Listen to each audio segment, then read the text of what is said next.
எலக்வெண்ட். எலக்வெண்ட்னா ஒருத்தவங்க வந்து பேச்சு திறமை மிக்கவங்களா இருக்காங்க அப்படின்னா, பேச்சு திறமையால் எல்லாரையும் வசீகரப்படுத்துவாங்க அப்படின்னா, அவங்கள எலக்வெண்ட்டுன்னு சொல்லுவோம்.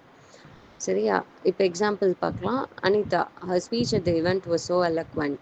Everyone was moved. ஸோ அவளுடைய ஸ்பீச், அதாவது பேச்சு, அந்த நிகழ்ச்சியில் ரொம்ப பயங்கரமாக இருந்துச்சு. நல்ல சூப்பராக பேசுனாங்க அவங்க.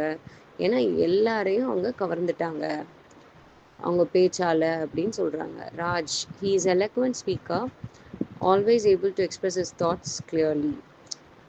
அவன் வந்து ரொம்ப பேச்சு திறமையுள்ள பேச்சாளன்.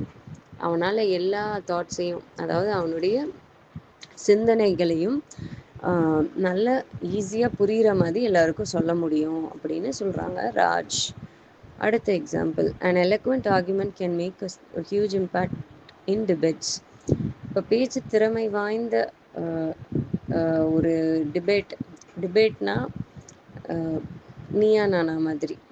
ஸோ எதிரெதிராக பேசுவாங்க ஒருத்தவங்களுக்கு ஆப்போசிட்டாக. ஸோ அந்த மாதிரி இருக்கிறப்ப பேச்சு திறமை மிகவும் முக்கியம். ஸோ அந்த பேச்சு திறமை இருந்தால் அது வந்து பயங்கரமான ஒரு மாற்றத்தை கொண்டு வரும் இந்த மாதிரி பேச்சு போட்டிக்கு அப்படின்னு சொல்கிறாங்க. சரியா? அடுத்து, the president's eloquent words inspired the nation during difficult times.